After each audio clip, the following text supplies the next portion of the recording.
Dr. Result Saklaijaknani Sanmungo Khorang sala haino hai JRBT tangnok bwskang Khadumani Phunukha 2021 Bisio JRBT Anjokmungo Achuknai candidate rok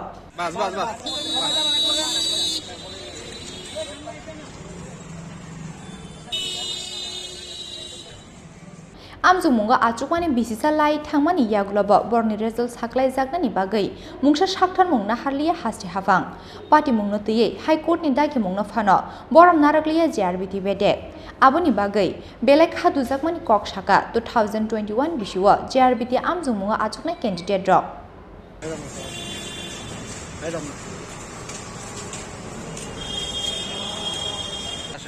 আপনারা জানেন যে JRBT পরিচালিত group C এবং group D পরীক্ষা গত বছরের 20 আগস্ট এবং 22 আগস্ট অনুষ্ঠিত হয়েছিল। আজকে প্রায় 14 মাস অতিক্রান্ত, কিন্তু রেজাল্ট দেওয়ার কোনো উদ্যোগ বা প্রচেষ্টা আমরা লক্ষ্য করতে পারছি। আপনারা জানেন একটা বিষয় যে জানলে অবাক হবেন, আমাদের মাননীয় শিক্ষামন্ত্রী পবিত্র বিধানসভায় দাঁড়িয়ে বলেছিলেন যে শীঘ্রই আমাদের জেআরবিটি রেজাল্ট পাবলিশ করা হবে, কিন্তু তারপরেও আজকে অনেক মাস অতিক্রান্ত রেজাল্টের কোনো দেখা নেই। আমাদের একটাই প্রশ্ন, যেখানে মাননীয় মন্ত্রী বিধানসভায় দাঁড়িয়ে বলেছে রেজাল্ট খুব শীঘ্রই দিয়ে দেবে, তাহলে জেআরবিটি কর্তৃপক্ষের বা জেআরবিটি অফিসারের কার গারে কয়টা মাথা যে মন্ত্রীর বক্তব্য পর্যন্ত প্রত্যাখ্যান করছে। আপনারা জানেন আমাদের জেআরবিটির টেনিউর নভেম্বর মাস অব্দি। ইতিমধ্যে আমাদের ত্রিপুরা রাজ্যের বিধানসভা নির্বাচন আসন্ন। এই বিধানসভা নির্বাচনের যখন দামাডুল বেড়ে যাবে তখন আমাদের জেআরবিটির কথা কেউই চিন্তা করবেন না। এবং আপনাদের মাধ্যমে আরেকটা জিনিস জানিয়ে দিতে চাই, আমাদের বেকারদের যে জেআরবিটি পরীক্ষার্থী এটার সংখ্যাটা কিন্তু 1,21,000।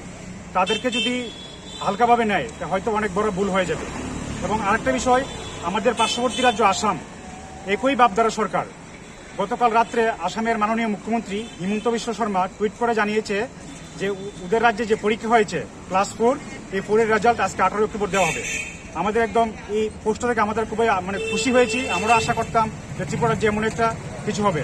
এবং আরেকটা বিষয়, আপনাদের মাধ্যমে আমরা জানতে পেরেছি যে আগামী 27শে অক্টোবর দেশের মাননীয় প্রধানমন্ত্রী আমাদের ত্রিপুরা রাজ্যে আসছে।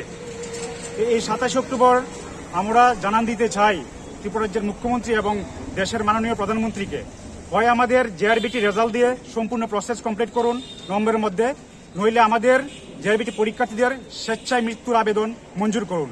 আমরা হয়তোবা রাজপথে আমাদের গুলি করে হত্যা করুন। হয়তোবা ত্রিপুরা রাজ্যে একটা ইতিহাস সৃষ্টি হবে যে বেকারদের রক্তে রাজপথ রঞ্জিত হলো। এই আমাদের কথা। আপনার নাম? আমার নাম অমিত বসাক।